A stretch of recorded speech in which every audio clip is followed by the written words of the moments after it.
Hoje eu recebo jornalista, memorialista, radialista, escritor, advogado, que é Luiz Gonzaga de Oliveira. Vou falar especialmente sobre a vida de escritor, né? Foi também eleito agora para a Academia de Letras do Triângulo Mineiro. Então, seja muito bem-vindo, viu, Luiz Gonzaga? Muito obrigado, viu, Evacília. Já eu estava lhe devendo essa visita já há algum tempo, mas tudo tem a sua hora, tem o seu momento. Nenhuma folha cai sem que o Senhor do céu faça com que aquilo aconteça. Daí a minha presença hoje, com muita alegria com você. E a lei da academia, que é delicadamente, os acadêmicos escolheram o meu nome, da escritora também, Anide Souza Arantes, eu fico feliz em estar com você e dizendo-lhe também que há 2 anos atrás eu tive a alegria de ser agraciado também pelo presidente César Vanucci, da Academia Municipalista de Letras de Minas Gerais, e eu também pertenço à Academia de Letras do Estado. Então, isso me muito desvanece, né, em razão daquela velha luta de um batalhador da comunicação, porque eu comecei muito jovem, sabe? Sim, desde criança, história de comunicação, né? Desde criança, num lugarejo que tinha aqui, que eu tinha a fábrica de tecidos do Caçu, daí no meu blog eu sempre titular Marquês do Caçu, é um sobrenome familiar do lado materno, e do Caçu em homenagem ao lugarejo que hoje não existe mais. É ali atrás da Casa do Folclore. Ali tinha uma fábrica de tecidos. Então, foi ali que eu nasci. E desde criança, já naquelas escolas rurais, eu com os meus primos, já colocava aquelas latinhas de massa de tomate de um lado e do outro lado também. Aquilo ali, a minha mãe era costureira, me dava linha e o primo ficava numa ponta e eu ficava na outra. E eu ficava de cá já irradiando futebol, meus 7, 8 anos de idade. Então, aquilo parece que uma vocação, ela nasce com você, não é verdade? Então, esse lado um dom que já vem. Esse lado de interlocutor, ele parece que nasceu comigo. Embora formado em Direito, formei com 22 anos, eu estou com 60 anos de formado, e 61, aliás, e, consequentemente, isso me deu uma solidez cultural muito grande para ter, então, a facilidade de escrever e falar. O direito me municiou muito, principalmente nesse aspecto cultural, de uma abertura não apenas para os problemas locais, os problemas nacionais e até os problemas internacionais. E na carreira jornalística você tem cerca de 70 anos, passou pela PR5, Correio Católico. Eu comecei exatamente em 1952, nesta época do ano, quando ele está vivo, inclusive, Raimundo Sarquis, irmão do Adílio Sarquis, o radialista famoso, tio do nosso querido Paulo Sarquis, também da área de comunicação em Uberaba. Ele lançou o primeiro e único jornal esportivo até então existente em Uberaba, chamava-se A Bola. E eu, com 15 anos, passei a ser repórter do jornal A Bola. Ele era um semanário. Né? Então, dali, em seguida, 53, já existiam 2 jornais de Uberaba. 2 jornais, não, 2 veículos de comunicação, que eram o Lavoura e Comércio e a PR5, da tradicional família Jardim. E o Correio Católico, ele era um semanário. E não existia uma segunda rádio. Um gaúcho chamado Pedro Vieira de Souza, ele, dado uma amizade com Getúlio Vargas, à época da ditadura ainda, ele conseguiu um canal de rádio para Uberaba. Com muita dificuldade, ele lançou esse canal de rádio, que foi a Rádio Difusora, em 1953. Então, um grupo de jornalistas em que envolvia o César Vanucci, Jorge Zaidan, Fará Zaidan, José Veloso Guimarães, nós fomos, então, da rádio recém-fundada para o jornal que saía exatamente de uma fase de semanário para uma fase diária, porque o Dom Alexandre Gonçalves Amaral, que era o bispo da Arquidiocese, foi à Europa e, junto à Caritas Internacional, conseguiu o dinheiro para comprar ali no tipo do jornal. Então, concomitantemente, a rádio e o jornal surgiram quase que ao mesmo tempo para fazer exatamente a emulação com o Lavoura e Comércio e com a PR5. Então, essas minhas atividades... E você circulando ali... E eu circulando no jornal, Correio Católico e na Rádio Difusora. Então, esse foi o início da minha atividade, principalmente na área esportiva, onde eu dediquei grande parte da minha atividade profissional. E como foi o início da sua atividade como escritor? Porque, olha, nós temos aqui seus livros publicados, né? Caso de Neném Mamá, com cerca de 300 histórias sobre Uberaba, quase todas inéditas, né? Exclusivas. O livro Memória, Histórias e Causos, de Uberaba Bão. Uberaba de Todos, Sem Nós e Terra Mãe. Uberaba de Todos Nós, Sem Nós, ou seja, sem amarras, né? Aham, esse nó aí, né? Que é o nó da amarra. Vamos falar sobre esse caso de Neném Mamá. Bom, Neném Mamá deve ser uma figura folclórica de Uberaba? Figura folclórica de Uberaba, uma das maiores personalidades esportivas que Uberaba já teve, porque era um homem pobre, nascido numa cidade perto de Ribeirão Preto, ali nas cercanias de Jardinópolis, veio para Uberaba. Era um solteirão inveterado e que tomou-se de amores pela cidade e veio para cá e, como juiz de futebol, daí ele se agrupou aos diretores do Uberaba e passou, então, a pertencer ao quadro diretivo, embora fosse um funcionário remunerado do clube. Ele nunca foi diretor. Então, esse homem teve fantásticas histórias na área esportiva, então eu aproveito exatamente as histórias que eu conhecia dele. Não é bem histórias, são os causos que a gente chamava, né? Daí o livro Causos de Neném Mamá, em que eu abordo, então, figuras importantes de Uberaba e que não se cinge tão somente a Neném Mamá e muito menos a só o Uberaba Esporte. Eu falo do Uberaba, falo do Nacional, falo do Independente, do Fabrício, do Atlético, enfim, dos clubes existentes naquela ocasião. E histórias que você estava presente ou histórias que também amigos ali contaram? Normalmente histórias que eu estava presente. Uma, sabe? Por exemplo? Uma, por exemplo, vou contar pelo lado político, porque, sem entrar em política, por favor, porque a isenção faz parte disso. Mas essa história, inclusive, ela me comoveu muito e eu conto sempre. Recentemente eu fazia uma palestra no Rotary Club de Uberaba e eu contei essa história, então, gargalhadas a mil acontecendo. Ele era muito ligado ao prefeito Arthur de Melo Teixeira na sua primeira gestão, nos idos de 1952 a 56, por aí, onde, da primeira gestão de Arthur Teixeira. E ele era muito querido, muito amado, a torcida conhecia, os adversários também, e o PSD, que dominava a política da cidade, o convidou, através do famoso coronel Radolfo Borges do Nascimento, que era o cacique do PSD, para que ele se candidatasse a vereador. Bom, então, ele candidatou-se. Quem apresentava os comícios do PSD era também um outro que era ligado ao nosso esporte, que era o massagista e locutor de alto-falante de rua, chamava-se Araldo Pereira Melo, cujo apelido era Chim.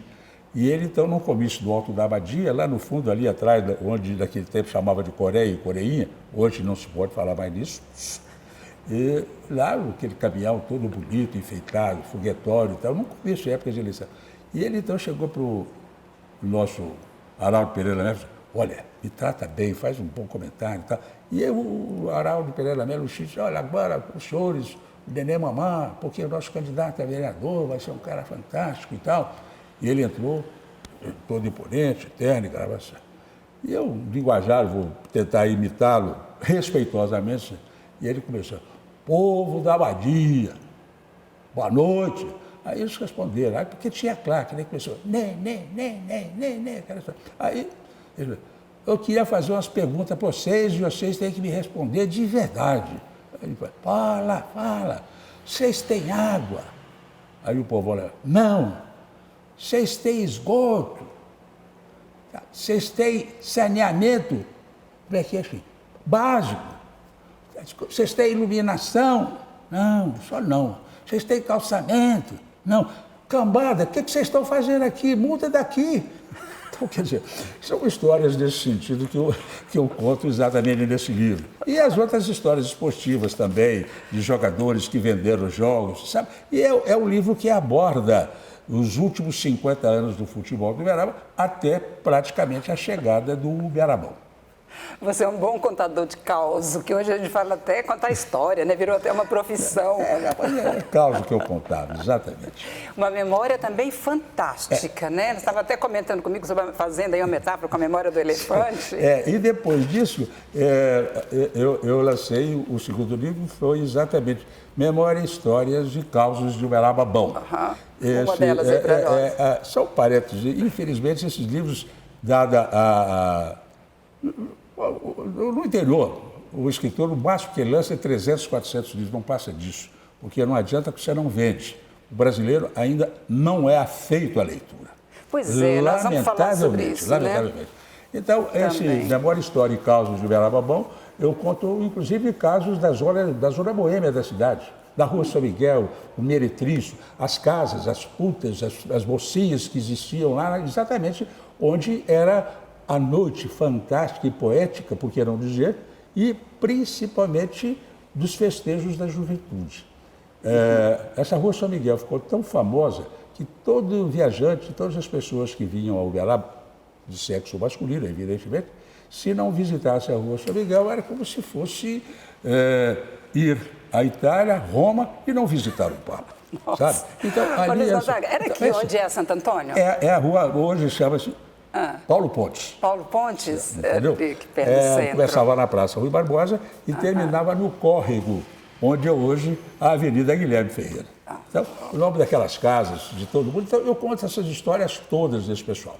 O terceiro livro foi exatamente o Uberaba de Todos Nós Sem Nós, ou seja, sem as amarras. O Uberaba é uma cidade ainda tradicionalista, de famílias tradicionais, importantes e tudo mais, onde se pergunta ainda, até hoje, nos dias atuais, Evangelho, quando não se conhece, chega uma pessoa jovem e ali e tal, e ele vai se destacando, a primeira coisa que o homem da velha guarda, da tradição, diz: escuta, você é filho de quem? Quer dizer, ainda tem muito disso no Uberaba. Lamentavelmente tem. Então, eu analiso e comento os causos exatamente pelo aspecto político, aquilo que aconteceu na cidade. E você propõe aí desatar esses nós no livro também? Proponho desatar os nós também, mas eu não estou sendo muito bem ouvido, não. Não? Infelizmente não. Nós atados. Infelizmente não. Luiz Gonzaga, o Terra-Mãe... O Terra-Mãe, pois não. Não? Pode concluir. O Terra-Mãe, vamos dizer assim, eu não vou dizer que seja homenagem, ou seja crítica, ou contraponto ao Terra-Madrasta. Ao Terra-Madrasta. Eu abordo exatamente em Terra-Mãe tudo aquilo que Orlando Ferreira, o Doca, em 1928, lançou o Terra-Madrasta.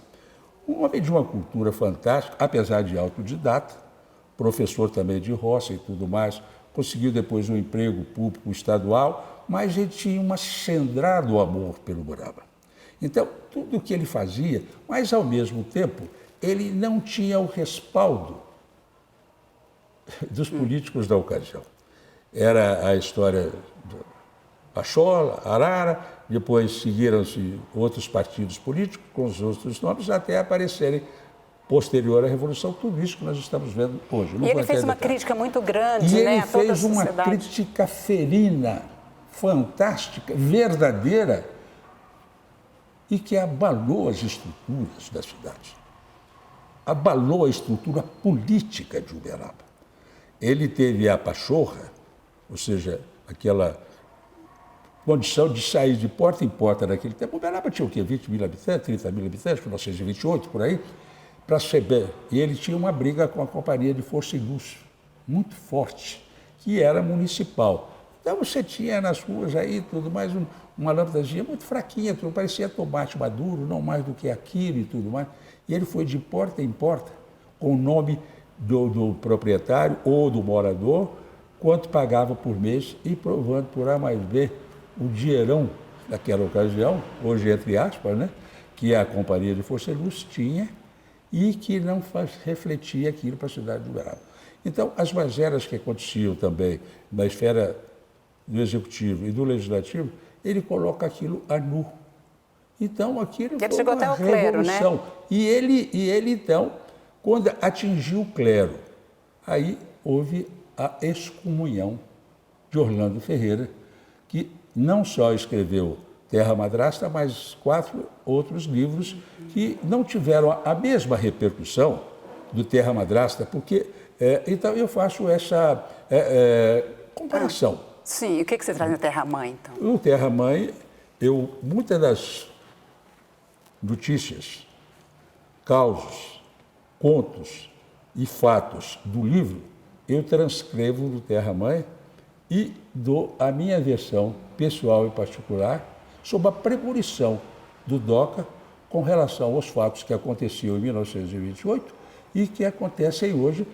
O ano foi 2018, entendeu? Ou seja, 80 anos depois, aquilo reflete, lamentavelmente, uma veracidade fantástica. Então foi premonição. Sabe? Então, a premonição dele, então eu faço esse jogo, ele dizendo que Uberaba é uma cidade que ele amava tanto e que era tão judiada por pessoas estranhas que vieram e tomaram conta da cidade.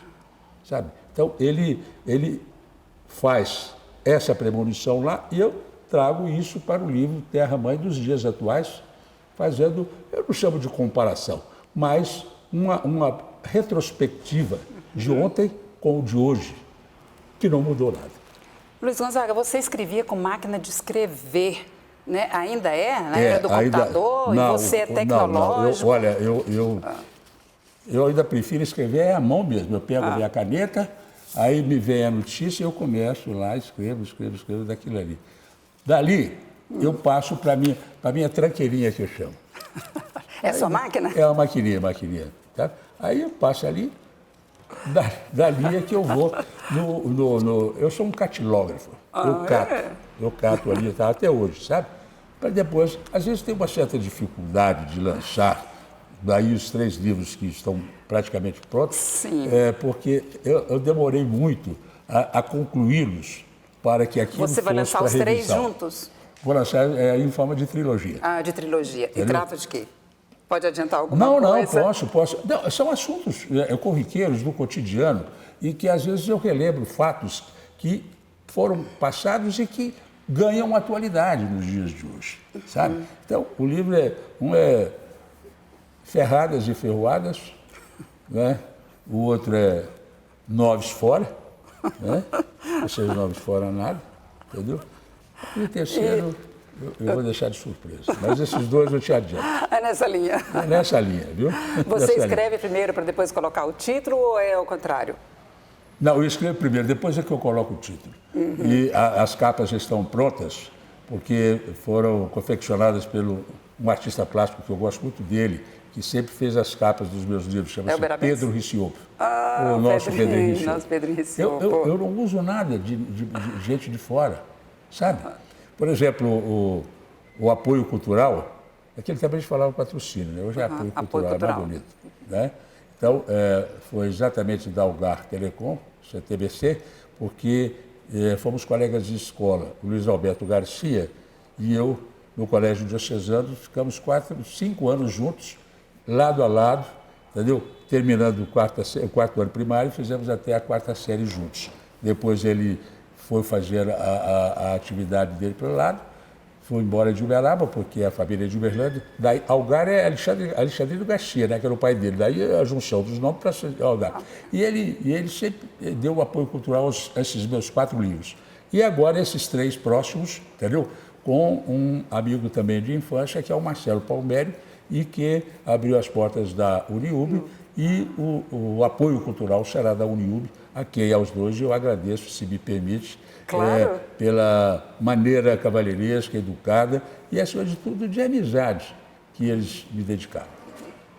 Você representa 2 academias de letra e nós sabemos que o Brasil... Uma segunda eu ainda não também posso, não. Hein? Mas já está eleita, já está lá dentro. Nós sabemos que o Brasil é diferente, por exemplo, de países da Ásia, da Europa, dos Estados Unidos, que tem uma cultura da leitura mesmo muito forte. Exato. Nós não temos, né? Como que você analisa isso? Você como escritor e como da academia? Eu já tive algumas andanças, aí não vou dizer pelo mundo, mas me impressionou muito uma das idas, aliás, a única ida à Europa, eu andando pelas ruas de Paris, passeando por lá, o número de livrarias e de gente já procurando livros para auscultar, ver, comprá-lo até não comprar. É isso aí, fui para Madrid, pela mesma forma, tudo aquilo ali. Em Portugal, uma das minhas netas estava fazendo pós-doutorado na Universidade de Coimbra, e eu, em Lisboa, senti a maneira como o lisboeta gosta de leitura. Anteriormente a isso, 2 vezes que eu fui a Buenos Aires, senti também o número de livrarias que tem em Buenos Aires, é como, guardando evidentemente proporções, o número de farmácias que tem em Uberaba. Porque aqui em Uberaba você tem, nessa esquina aqui, tem uma farmácia, em frente àquela farmácia tem outra farmácia. Já reparou isso? Não? Já. É impressionante. Já. Assim é na Argentina para as livrarias. E você vai no Brasil, você não tem mais editora Saraiva, você não tem mais as grandes editoras. E o Brasil hoje padece de uma leitura. O jovem hoje, ele está envolvido tão somente no negócio no computador ou se não no telefone ali, que hoje é iPhone, né? Quer dizer, sim, ele fica sabendo, o jovem não, principalmente o jovem, mas todos nós, aquela cultura hoje de ganhar a informação com rapidez. Não há mais aquela estatura intelectual e nem a estrutura educacional dos jovens para que se devotem mais à leitura. Tanto é que a nossa faixa etária é que nós estamos mais à procura de livros. Então, a gente gosta, hoje, né, de pegar o livro, apalpar, reler. Exatamente. É o caso dos jornais. Os jornais hoje são eletrônicos, não é? Porque praticamente você não tem mais um jornal impresso, né? Eles estão chegando a ser uma fase, já não digo de senilidade, mas eles não representam mais aquela vocação editorialista de uma linha que definia e o leitor acompanhava. Então, o brasileiro peca, e muito, nessa parte cultural. E eu lamento isso, viu, Ivacira, porque você não faz uma nação sem que haja a educação do seu povo. Como que a gente pode redefinir isso aí, estimular mais a leitura? Olha, eu acho que deveria começar, inclusive, na escola primária. O garoto, você pergunta hoje um menino de Uberaba, quem foi Mário Palmeira, ele não sabe. Quem foi Fidelis Reis, ele não sabe. Quem foi Major Eustáquio, ele não sabe.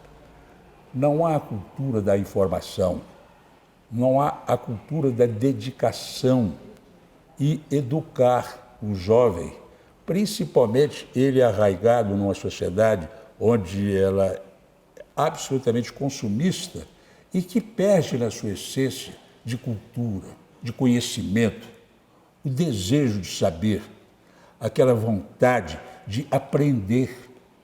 E, olha, quem foi, quem deixou de ser e tudo mais. Hoje não, eles falam no Lula como se fosse a coisa mais simples do mundo. Eles falam no regime militar como se nada tivesse acontecido. O jovem hoje, ele está indo para a universidade, infelizmente esta é a verdade, sem uma base educacional, cultural e até de alfabetização. Quantas coisas você vê hoje em dia, o jovem é formado em Direito, doutorzinho, enfim, qualquer nível universitário, que ele escreve interessante com C cedilha, não é? Você vê escrever dissertação com C cedilha. Ele não tem mais nem a caligrafia, que já é péssima hoje, dificilmente o jovem tem uma letra bonita, como também a ortografia deixa muito a desejar. Isso a escola primária tinha que estar fazendo isso. E com a leitura, tudo isso melhora, né? Ou seja, até porque um cidadão, aqui vamos no caso, estamos em Uberaba e a nossa vida é aqui. Pô, mas isso acontece no Brasil, mas isso acontece no Brasil. Eu moro em Uberaba, eu quero saber das coisas que acontecem na minha cidade. Aqui é que é a minha história. Aqui é que está enterrado o meu umbigo e aqui que vão ser enterrados os meus ossos. Então, é preciso que eu saiba daquilo que foi, daquilo que é, porque se eu não souber a história de ontem, o presente de hoje, como é que será o futuro dessa cidade? Então, eu clamo muito pela ineficiência. Olha, tem nada de política, hein? Tem nada de ordem política. a ineficiência do ensino básico. Se nós não pegarmos o jovem, porque você não ensina ele a andar, ele a nadar, ele a rezar, por que você não o ensina a saber as coisas importantes da cidade em que ele vive, do país em que ele está? Então, há um lado, repito a palavra consumista, do imediatismo. Sim, é e verdade. isso atrapalha completamente. E você vê essa juventude, que eu não digo que seja transviada, não, absolutamente, se for uma outra época, mas que poderia assimilar um pouco mais educação aliado à cultura. Terminamos aqui o programa. Muito obrigada, tá, por Obrigado você ter a você. vindo, se Eu não sei se disposto a era isso aceitar que o nosso você convite. queria ouvir e os seus Exatamente. telespectadores também. E muito mais, né? A gente poderia estar conversando com você sobre vários temas e a gente vai reservar pauta para o futuro, viu? Muito obrigado, viu? Eu estaria sempre às suas ordens, tá bom? Obrigada. Tchau. Entrevistei aqui Luiz Gonzaga, jornalista, escritor, como eu já disse lá no início, e esse programa você também pode acompanhar no canal YouTube. Muito obrigada por sua companhia. Até breve.